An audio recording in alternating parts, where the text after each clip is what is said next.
Hei og velkommen til Pengeland, en podcast om økonomiens skyggesider. Jeg heter Jonas Veland og sitter her i studio sammen med Kaja Guttormsgaard. Hei Kaja. Hei Jonas. Går det bra? Ja. Jeg har veldig lyst til å si det du skal si, men du skal få lov til å si det selv. Skal du stjele poenget mitt? Ja, for jeg hadde tenkt å si sånn, ja, det er litt uformell stemning nå. Ja, vi spiller inn etter 4:00 på en fredag. Ja, for vi har tilpasset oss tidssonen til vår gjest. Og da er det litt uformell stemning. Og vi skal jo snakke om noe annet uformelt. Det funket veldig bra det her. Ja.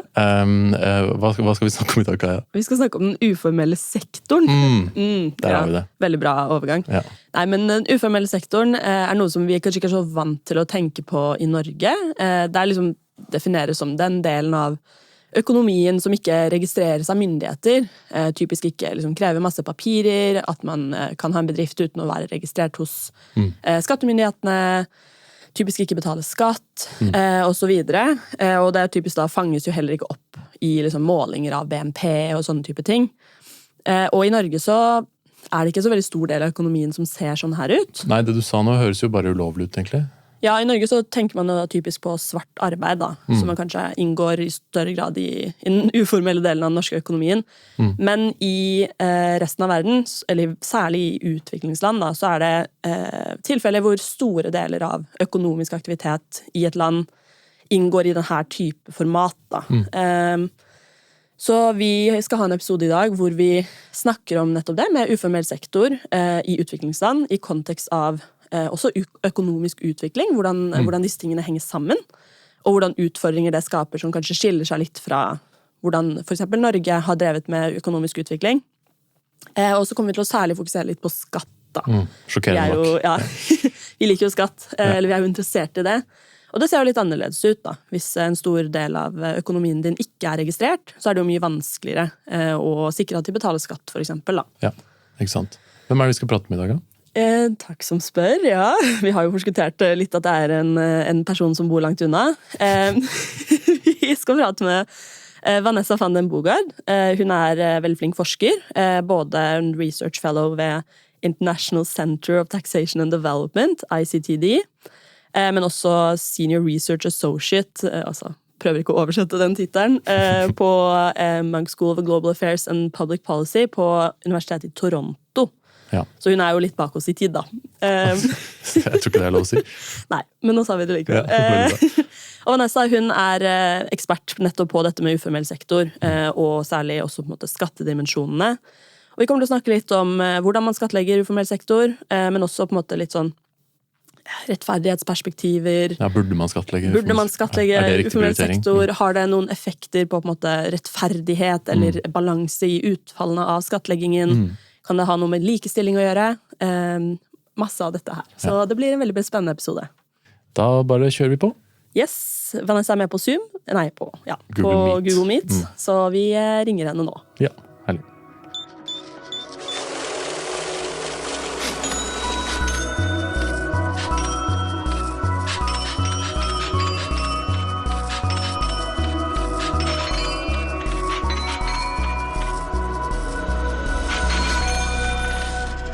Well, Vanessa, thank you so much for being on the podcast with us. It's great to have you here. Thank you so much for having me. Pleasure to be here. Good. Could you maybe start by just introducing yourself for the audience? Yeah, of course. So again, thanks so much for having me here. Looking forward to this conversation. So my name is Vanessa. I'm a research fellow at the International Center for Tax and Development, which is a research center that focuses on improving tax systems in lower-income countries from an equity perspective, but also from an effectiveness and efficiency perspective. I'm based at the University of Toronto in Canada, and at the ICTD, I co-lead our research program on informality and taxation with Max Galin. And I also work a lot on gender and tax. And within that, my work focuses on two main areas that are closely connected. One is on how governments tax the informal economy, how that impacts informal sector operators and livelihoods, what it means for fairness and equity, but also on informal taxation. So those are payments that are outside of the formal tax system, that might be paid to informal or non-state actors like traditional leaders, sometimes not, sometimes armed groups, but that people still have to pay in order to either access services or to operate their businesses. So I've been working in this field for I guess about 15 years now. I've been with the ICTD. I started in 2011. And I do most of my work. So I have a lot of field research experience in Sierra Leone and in Ghana, but also in the DRC and Somalia and in Pakistan. Great. Maybe we could just start by defining the informal sector. We discussed it briefly in Norwegian because this is in the intro, because this is a concept that might not be that familiar to many people in Norway, since we, I guess, don't have that big of an informal sector in Norway. Could you just explain what it is? Yeah, of course. I mean, it's actually a surprisingly tricky question because there are a lot of definitions of what informality is and what the informal economy is. So it becomes quite difficult to define. And what happens in this space is that people actually start talking past each other. But in tax terms, I think it is fair to say that the most simple or common way of describing informality is thinking about economic activity that isn't registered with the national tax authority or with the National Business Registry. And we know that in most lower income countries, that is the vast majority of the economy. So, most workers operate in the informal sector, and globally, 84% of enterprises are informal. Wow. Yeah. So you said in your introduction also that you do quite a lot of field work. Could you say, before we even delve deeper, just a little bit about how does the informal economy look like at glance in those countries where you do your research?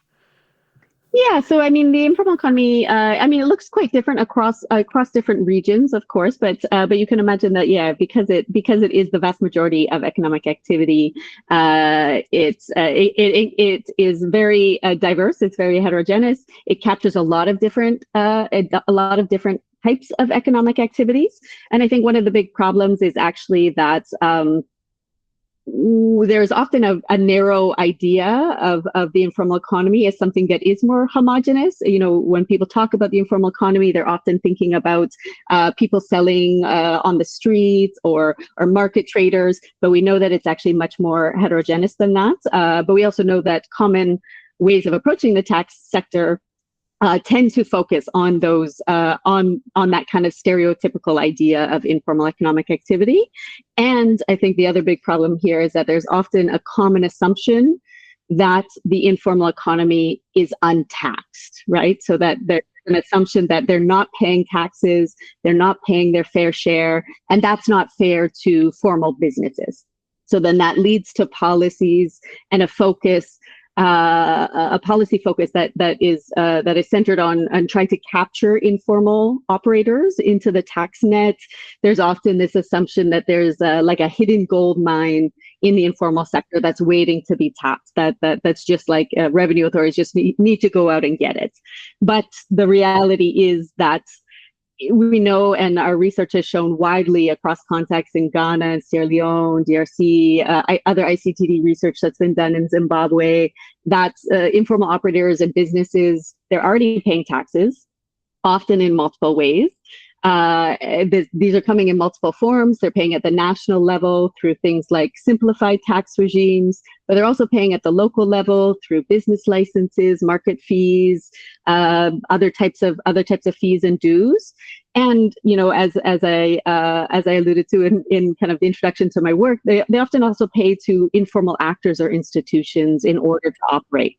So my recent research with colleagues in markets in Kinshasa shows that people, in order to operate their businesses in markets, have to pay additional informal payments to police officers or to traditional authorities in markets where those actors are operating.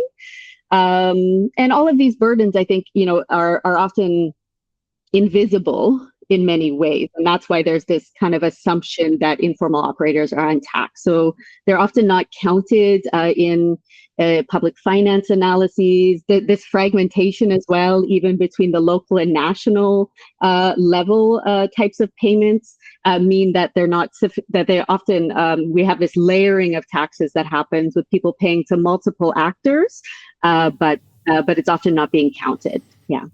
So is it, you sort of alluded to maybe earlier that what we usually think of the informal sector as being is like, for instance, street sellers. Is it the case that these are also more typical parts of the informal sector that are being taxed, whereas other parts of the informal sector is not as much being taxed, and sort of how this relates to, you know, sort of the tax justice perspective of how to actually tax the informal sector and whether we're doing it properly? Yeah, absolutely. So I think, you've hit on one of the biggest problems actually is this mistargeting of efforts of tax collection. So exactly as you said, what we see and what the research shows across multiple contexts is that there is this mistargeting that happens. So it's, it's much more common, it's much more common for instance, market traders to face higher tax burdens than higher income professionals that might be, for instance, operating a business within their house that's less visible to the state. So we know that actual tax burdens are strongly correlated with visibility to the state. That's not surprising. People who are easier to find, who are on the street, even retail operators or street traders, they're more likely to be taxed. We also know that those actors tend to be perhaps less politically powerful or less able to resist coercive forms of taxation, less able to lobby for change or for reform. So what we see is that often this like very skewed tax collection in practice, with the lowest income earners actually being targeted much more than these higher earners. I mean, in fairness to tax administrations, that's because it's hard to do. It's hard to find those people. So it takes additional effort, and it takes investment in that capacity within administrations to be able to do better targeting and assessments. But all of this absolutely is critical to a discussion around tax justice and equity, because it's all about who's actually paying. And the other dimension here is that the ways that informal sector operators are taxed, the common ways, and there are common approaches across countries, are highly regressive. Not just because of the targeting dimension, although that's a big part of it, of who's actually getting taxed, but we also know that the ways that these businesses and informal workers are getting taxed are regressive. Sometimes because the taxes are being levied at a flat rate. So we can think, for instance, about market traders. They often pay a daily fee in order to operate in a market, but it's the same regardless of your income. So we know that, of course, that's going to affect lower income earners more than higher income earners. And we also know that the research shows that even where policies are designed to be progressive, which is often the case with simplified tax regimes, in practice, they're still regressive because there aren't minimum thresholds, which means that they end up capturing very low income earners rather than only paying once you're above a certain threshold, or the threshold is either too low and the rates at which people are being taxed are just not aligned with an actual understanding of people's earnings, which are often much lower than is often assumed.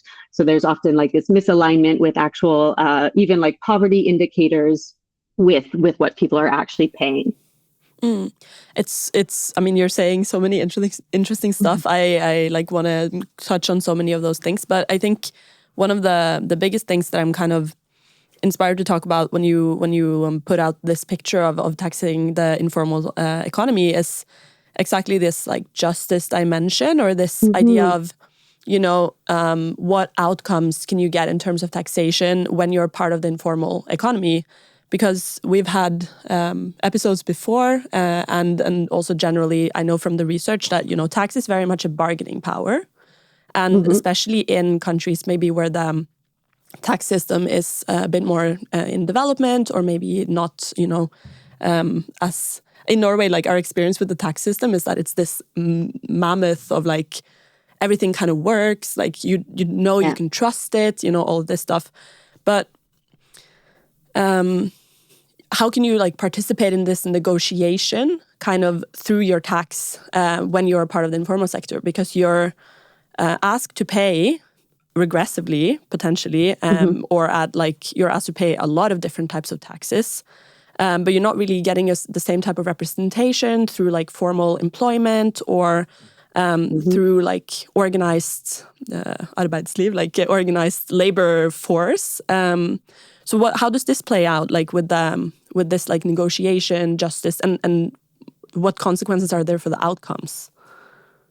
Yeah, this is I think a really important question, and one that is often forgotten. This dimension of paying tax, or there's often kind of the push to tax the informal sector, but without thinking about what they're getting in return, or whether they have access to channels of accountability. There's often this assumption, as you say in the literature, that, by paying taxes, I'm going to be able to better make demands of my government and hold them to account and get better services. And that's, of course, an ideal vision of what tax can be, that it can actually play this role as a catalyst for greater accountability and better governance. But that's a lot harder in practice than in theory. It doesn't often materialize in practice. We know that the reality is that informal operators and businesses, they're paying taxes, but they're not seeing benefits. They're not getting much in return, if anything. And they often don't feel like they have channels of accountability. They don't have ways of making those demands. And in practice, what we often also see is, there's such a trust deficit. People have such low trust in the state and low expectations of what the state will actually deliver. That's sometimes what we see is that it's often more desirable and more common for people to actually just turn to private service providers rather than trying to make demands of the government to improve the services that they should be getting for their taxes. And of course, then people are paying extra user fees in order to access services. So that, from an equity and even just a poverty livelihoods perspective adds to those burdens.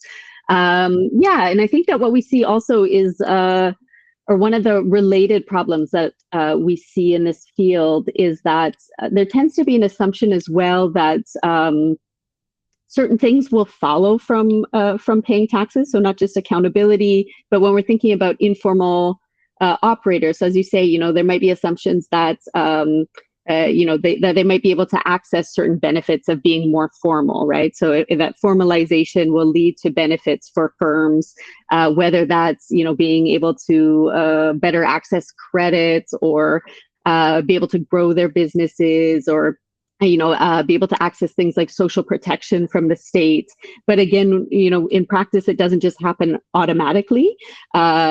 And my colleague Max and I, we call this like a type of magical thinking that happens of just like one thing's automatically going to lead to another. We know that doesn't happen, but the focus of policies tends to be on the tax and extraction side, but not on the how do we support businesses to better grow? How do we support businesses to access social protection? How do we ensure that we are having better providing those reciprocal benefits? So I think that that's something that we see this real disconnect and imbalance. And that's not to say that, informal businesses and there are lots of informal labor unions and associations in many countries that, play a role in advocating for informal businesses and taking complaints to local governments or to the national governments. But as ever, I think it's kind of the reality of who's being heard and the politics of who actually has that power. And we see that play out in practice just again and again. So is it maybe a bit too much focus on taxing the informal sector? You should think about other things as well when you, as you say, support businesses and make sure that people actually get the benefits that they deserve when they are taxed. And is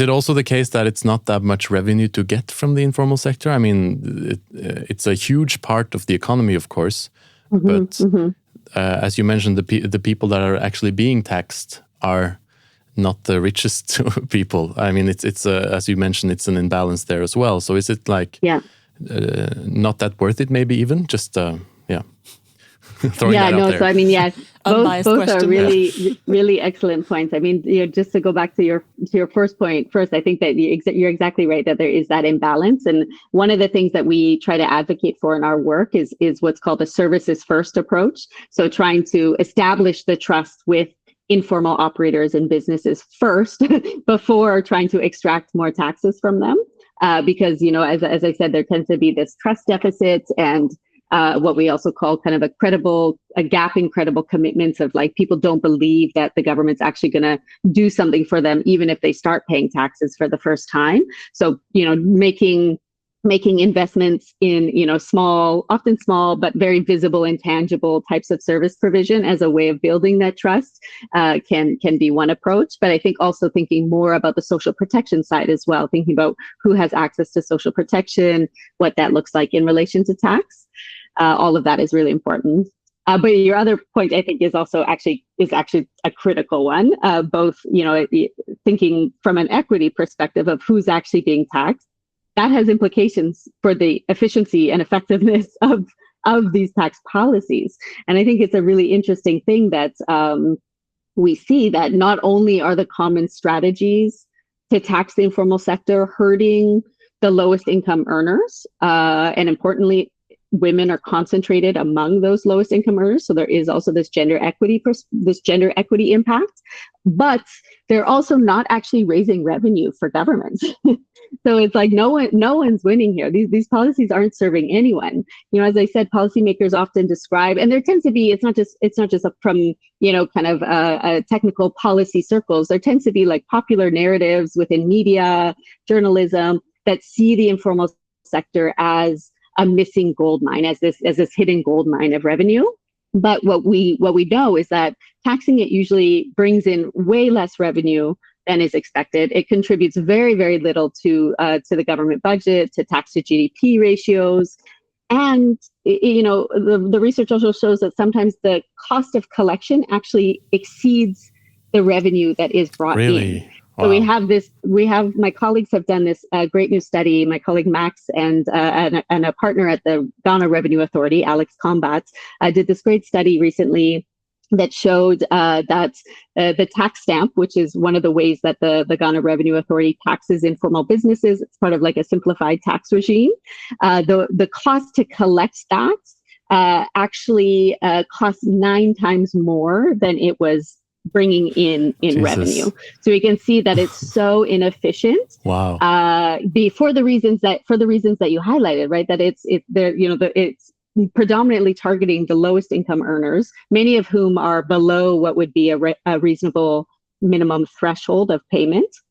And because it's very time intensive, requires many tax collectors to actually go out into the field and find the businesses and tax them and follow up with them, it ends up being just so inefficient. And the problem is that these costs of collections are often not factored in. So I think this recent study was maybe the first that I've seen that is actually factoring in the costs of collection. But because there tends to be just this these narratives around the need to tax the informal sector, it continues to be relied on as a policy tool, or seen as kind of like a silver bullet or a solution for governments that do desperately need revenue.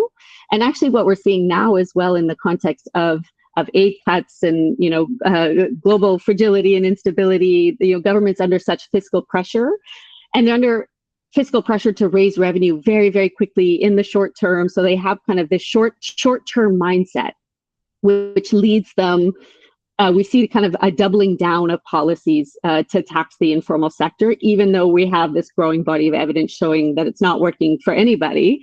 But because it's one of these things that's easier to do in the short term. We know where the informal businesses are. We can just go out and get money from them today, rather than investing in kind of the longer term tax capacity that's actually needed to raise revenue much more efficiently in a smarter way, and that would actually contribute to equity as well.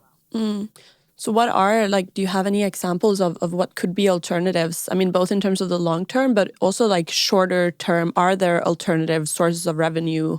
I mean, for us, we work a lot on like equity in terms of corporations, like big corporations paying a reasonable amount of tax, but also in terms of ultra rich individuals, like people with really big fortunes. And I do know, especially from the African continent, that like what's it called, illicit financial flows stemming from those two types of sources are, big, like huge. So is there, I'm obviously now like leading up a bit in this question, but are there other sources of revenue that are maybe a bit unexplored because there's so much focus on kind of expanding the taxation of the informal sector? Yeah, no, definitely. I think that, I fully agree with everything you just said in terms of what different priorities should be. I mean, absolutely. I believe there needs to be a shift away from taxing the informal sector. We know that there are opportunities to tax in ways that will raise more revenue and that will be more efficient. And what we know as well, if we're thinking about just kind of the way that tax administrations are structured, they have scarce resources, and in lower income countries, of course, that capacity is limited.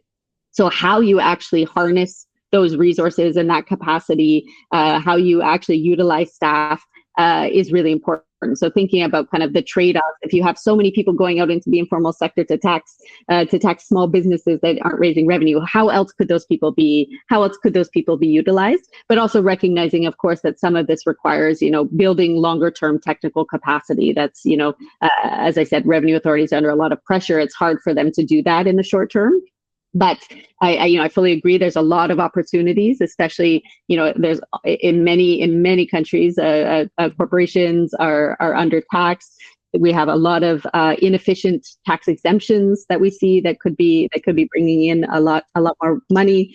But I mean, thinking more generally, just thinking about taxing higher income individuals, more profitable firms. We see there tends to be such a focus on income within the informal sector, but less focus on undeclared income within the formal sector. So there's a lot that gets lost within the formal sector.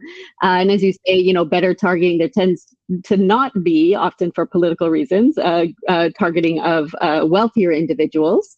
And it's, sometimes it's technically difficult to do. But I think we're seeing now, governments do more and try more to target high net worth individuals, but things even like property tax can be a way of raising revenue at the local level, but that are also going to be more progressive and are going to can be designed in a way that actually target wealth.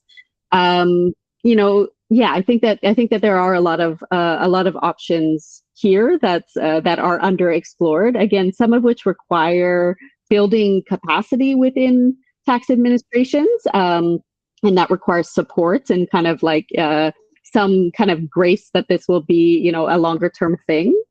But I also, I think that we have to be a bit realistic, even though I would like governments to stop taxing the informal sector tomorrow, that's not going to happen. That's not going to go away. So we also try to be a bit pragmatic and think about, okay, knowing that this isn't going to go away and that, not all attention is just going to go tomorrow to taxing big corporations and high net worth individuals. There are still actually very practical things that governments can do to increase the equity and the efficiency with which the informal sector is taxed. That's, better targeting higher income earners within the informal economy. So we know that, there are higher income earners that aren't registered. I had given the example of professionals. That's a common one, but also we can think about wholesale traders. There are pockets of high earners that need to be better identified.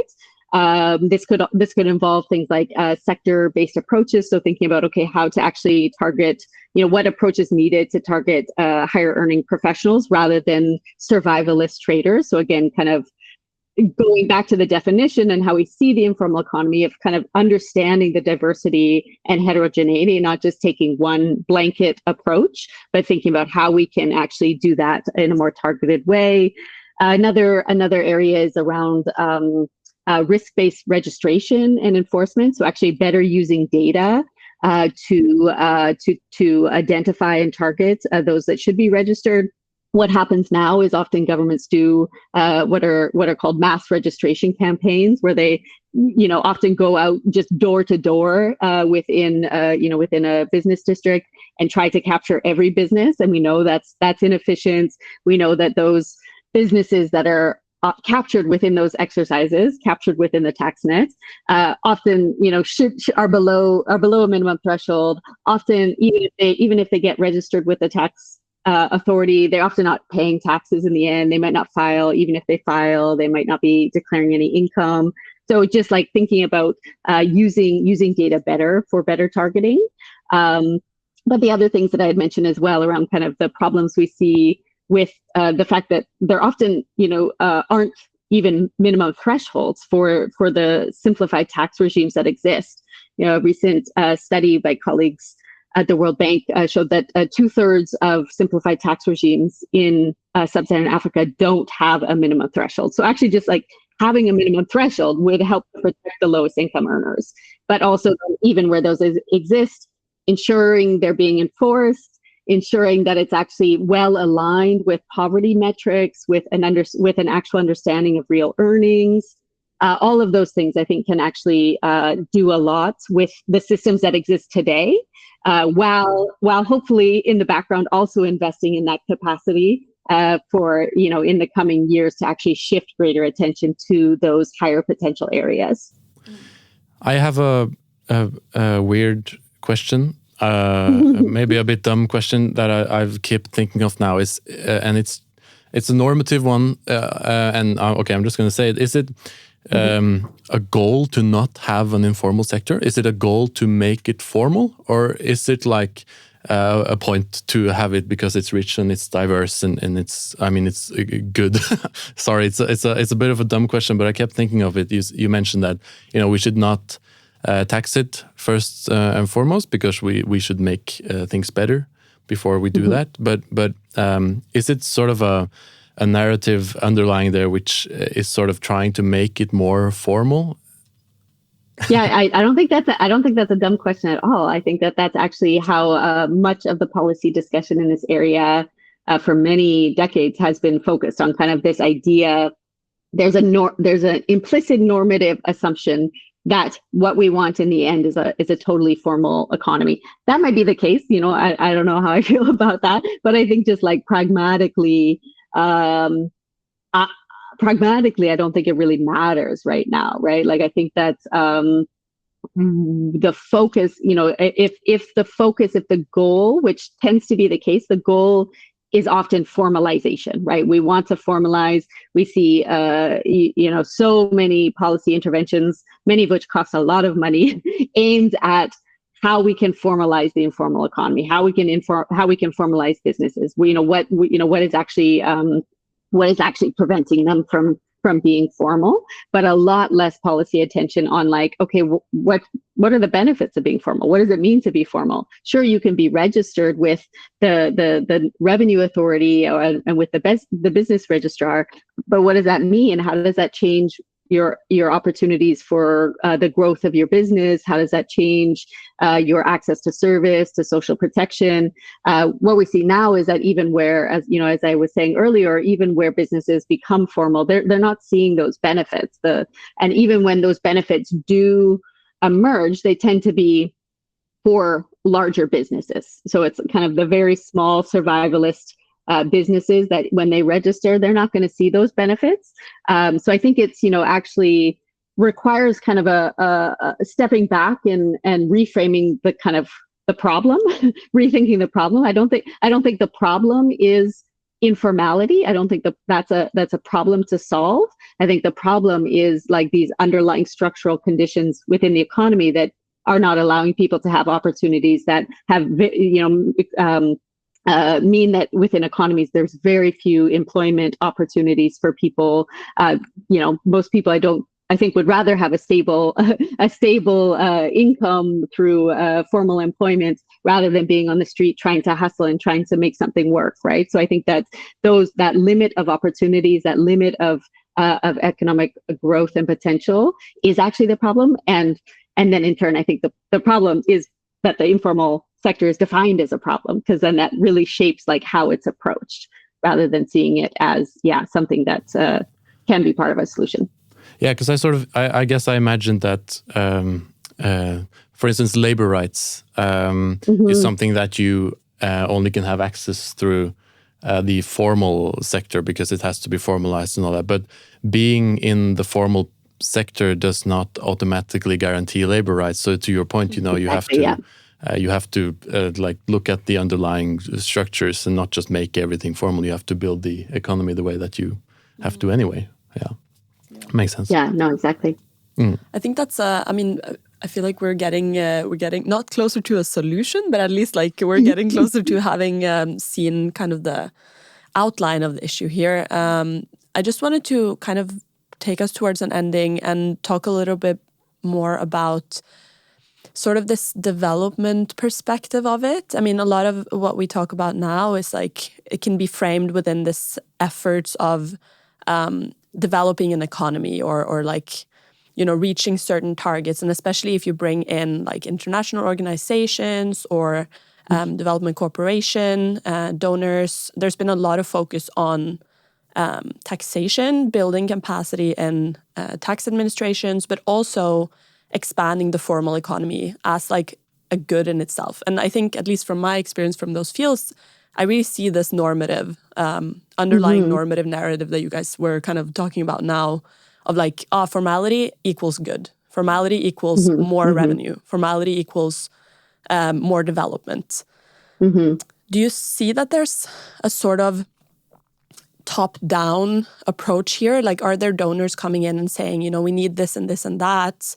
And does that impact the way that you work on the ground? Or, because you also talk about, internal revenue pressures, and obviously that's like something that arises within a national context. So could you talk a little bit about this, like to kind of bring it all together, I guess?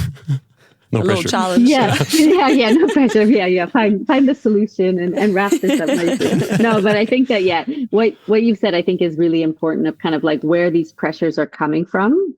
To tax the informal sector. It's something that, we think about a lot. And my colleagues and I think about a lot, because it's, it's kind of like this puzzle, right? Of everything I've said, we know that, the ways the informal sector is being taxed are highly unequal, they're regressive, they're inefficient, they're not bringing in revenue, but yet we still see them happening. Like I was saying, we see this doubling down now because of the fiscal pressure. So like really a question that we've been trying to answer is like, where is that coming from? Why does this happen? Why does this keep happening? Right. So, unsurprisingly, I think, a lot of it is politics. Everything is political at the end when it comes to taxation. But thinking about, some of the ways that these like multi-level pressures emerge. So as you say, there tends to be, there is definitely a role of international actors here in either in reinforcing certain narratives and, kind of this idea of informality as a problem that needs to be fixed. Is pervasive, and that does come through in whether in policy advice or when we think about, for instance, IMF loan agreements, the conditionalities that are included within those. Thinking about kind of the metrics of success for governments tend to often be things like, or we often see this, that it tends to be success based on like the number of new registered businesses. And like, that's the end goal in itself, right? So it's not thinking about, okay, what happens beyond that, or it's not even thinking, necessarily about, the revenue perspective, but okay, we know we need to we need to expand the tax net. So let's have the metric be something, that's fairly simplified. I mean, so, we have these pressures that come down, the narratives, I think, that come through even just through many policy think tanks and institutes, consultants. It tends to reinforce the same sort of narrative. And I think one of the problems that we see and that we try to push back on is really just like a disconnect in a lot of that policy advice between what people are saying will solve people's problems and how people themselves actually understand their problems, right? So if you and it's really not capturing. So I think, kind of the top-down perspective that you outlined, I think is exactly right, that tends to happen. We don't have the bottom-up voices. We don't actually have as much engagement and voice from informal businesses and workers themselves about what they actually see as their problems and what they need. So then there's like this real disconnect and just like a disconnect in understanding as well, right? So, a lot of the problems that we see are a result of like actually, sometimes policymakers being a bit clueless about the earnings and incomes of low income operators. Like they don't actually realize how low those earnings are, how hard it is actually to make a living, and that all has an impact in terms of the policies that are being set. That we have this disconnect with, the rate that the minimum threshold is, that's totally misaligned with how people are actually living. So we have that disconnect. We see all these pressures that happen. Part of this is, as you say as well, of course, like there's the pressures at the domestic level. Some of that, of course, is influenced by international factors and the global system and inequality in the global system. But there are, of course, the domestic political pressures that come into play as well in terms of who is being targeted, who is not, this kind of short-term thinking, the short-term policy planning, the pressure to kind of get revenue today rather than investing in longer-term solutions. So all of it, I think, is interconnected, and we see those play out at the local level as well. The pressures that local governments face in a context where, we've had widespread fiscal decentralization in many parts, in many lower income countries, but those governments often don't actually have sufficient revenue handles that are available to them. So then they tend to rely on, it's surprising, but often relying mostly on things like market dues. Market dues make up a surprisingly large share of the budgets of local governments. One of the things that they could be doing differently would be investing more in property tax capacity. Again, there are political reasons often why that doesn't happen, but there are also technical capacity limits. But again, this kind of short-term thinking means that governments rely on kind of like easier to collect revenues rather than investing in it. But yeah, I kind of see like all of these pressures at the local, domestic, and the international level intersecting to reinforce kind of these narratives and the policy and the reliance on these policies. And I think, more generally thinking about kind of the way that knowledge is generated and constructed and disseminated in this space, again, kind of reinforces these ideas in a way that can be really problematic, of kind of the informality as a problem, of the informal sector as untaxed, even though that doesn't hold up empirically, this sense of unfairness, that those get repeated and reinforced because I would argue of the way of where that knowledge and where the power structures of knowledge creation are coming from. And again, really not actually capturing the voices and perspectives of informal businesses and operators themselves. I mean, I think that's a great way to sum it up. Good job. You stood up to the challenge. I will just say as a finishing word that I'm really glad that we have good researchers like you and your colleagues that are working with revenues authorities directly, as far as I understand, to kind of bring more light into this issue that seems to be quite understudied. I mean, if they never even did a calculation of the cost of collection before, and there are certain things here that definitely could benefit policy as well if there was more knowledge and that knowledge was more widely disseminated. So I think that's enough. Thank you so much for... That's enough. No, I think that's really great. Thank you so much for taking the time to come on Pengeland and talk with us today. And have a great day. Thank you, Vanessa. Yeah, thanks so much. Thanks so much for having me. It was a great conversation.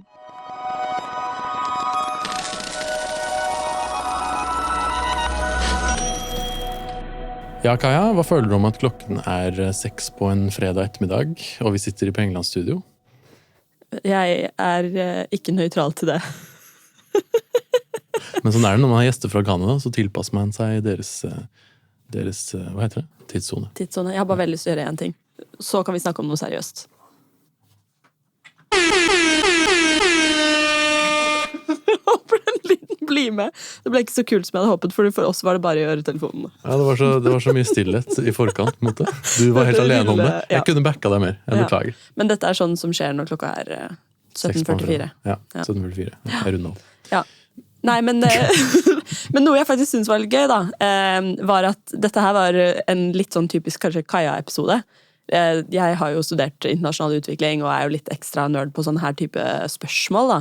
Men jeg opplevde i hvert fall at du var ganske gira, og det hyggelig, for det noen ganger at jeg den som kanskje mest entusiastisk da, i de her type episodene. Ja, det tror jeg at du har helt rett. Jeg gikk inn i denne episoden og tenkte sånn, ja, men dette en Kaja-episode. Så det blir sånn, jeg lener meg litt tilbake, og så tar Kaja på en måte styringen. Og så når vi snakker om skjult eierskap eller sånn, så jeg på. Men, arbeidsfordeling. Ja, det en god arbeidsfordeling. Men sånn var det ikke nå, ass. Nå var jeg ble, som jeg på en måte påpekte, jeg ble veldig liksom interessert i det jeg opplevde var en sånn underliggende ting hele tiden, at jeg skjønte ikke om sånn, er det noe normativt her? Ikke sant? Den uformelle sektoren dårlig? Og så turte jeg liksom ikke helt å spørre henne om det, siden hun forsker og flink og sånne ting. Og så viste jeg at det rørte ved noe ganske liksom sånn grunnleggende liksom dilemmaer, da. Eller sånne ting som kanskje forskningen kritiserer, eller i hvert fall jobber med eller mot, som dette med at liksom, ja, alt skal ikke bare formaliseres. Hun sa jo rett ut mot at etter hennes syn så burde man egentlig ikke skattlegge den uformelle sektoren. Ikke sant? At det noe liksom underliggende ting der som av og til veldig fint å komme inn fra liksom utenfras perspektiv og stille litt dumme spørsmål, for da blir det liksom interessante samtaler ut av det. Ja, og det jo, jeg tror det en sånn fellesnevner her, da, at når man snakker om skattesystemer, og særlig da i utviklingskontekster, da, hvor institusjoner kanskje ikke like utviklet, systemer for skattlegging ser annerledes ut enn det de gjør for oss her hjemme, da. Så må man kanskje stille seg spørsmålet, hvorfor skal de være... Altså, hvorfor skal vi be dem om å være på en eller annen måte, da? Altså, ja, formalisert, liksom. Ja, for eksempel formalisering. Altså, bare fordi at vi i Norge eller i store deler av Vesten har en stor formell økonomi, eller hovedsakelig formelle økonomier. Det ingen selvfølge at det bra, eller at det dårlig. Og mye av det som handler om på en måte, utviklingsfaget, handler jo nettopp om på en måte, ja, du kan måle at du har en større BNP, eller at ja, du har en større andel formell sektor, men hva slags utfall har det for folk? Altså, får folk det bedre? Ja. Og mye av utviklingspolitikken sånn på et normativt nivå skal jo egentlig handle om måte, å løfte folk ut av fattigdom. Redde liv, altså sikre at folk har meningsfulle liv hvor deres menneskerettigheter beskyttet, og at de har meningsfulle liv, da. Så jeg synes det var veldig kult at vi liksom kom litt inn i den logikken der, da. Ja, og så ville jeg tenkt at det når jeg ikke kan noe om det, så ville jeg tenkt, et mål på veien må jo være å formalisere økonomien, sånn at vi kan sikre bla bla, men ikke sant, det noe med å ikke ta det som ta det for gitt, da, i hvert fall ikke ta det som et mål i seg selv. Nettopp sånn som vi snakket om, ikke sant? Arbeiderrettigheter ikke sikret bare fordi du får det på papiret, på en måte. Du må også ha politikken bak. Eller liksom, du må ha de underliggende strukturene må være på plass da, for at folk skal få det bedre. Og det ikke bare formalisering, da, men kanskje Vanessa sin kritikk at det for mye fokus på det. Og det tipper jeg har jo bare hørt dette perspektivet, men I'm sold. Ja. Det ga mening. Ja, men hvis det noen flere som ble litt solgt, så får dere jo lese noe av forskningen til Vanessa og de andre på ICTD. Det veldig mye bra å finne der. Hva var det stod for den? International Center for Taxation and Development. Og så vil jeg også bare anbefale de som synes dette spennende å høre på episoden vi lagde i en gang på høsten 2025. Kanskje det var i oktober. med Gayatri Sagal og Viljar Håvik, som handlet om skattlegging i svake stater, og altså i kontekster hvor statlig autoritet svekket eller fraværende. Da. For det mange av de tingene i den diskusjonen der som også på en måte kan spille godt inn her. Da. Hvordan man forholder seg til det å på en måte forhandle gjennom skatt, hva man får igjen fra skatt versus, og som påvirker skattemoral, om det finnes andre typer autoriteter som skattlegger deg. Mye av det her spiller litt sammen, så anbefaler folk å høre på den nå. Jeg lette den fram nå. Den heter Skatt og tillit i sårbare stater fra 14. oktober 2025. Anbefales. Men det var vel det vi rakk for Pengeland i dag, kanskje? Ja. Da tar jeg den gjengse outroen, da. Gjest i studio var Vanessa van den Bogaard, forsker hos ICTD, hva var det? International Center for Taxation and Development. Og forsker hos University of Toronto. Programledere var meg og deg, Jonas Weiland og Kaja Guttorpsgaard fra Tax Justice Norge. Lyd, musikk og video produsert av Kristoffer Lislegaard. Pengeland en podcast produsert av og for Tax Justice Norge. Og du kan lytte til Pengeland der du hører podcast, eller se det på YouTube. På gjenhør. God fredag. For oss. Ja, for oss, ja. Veldig bra.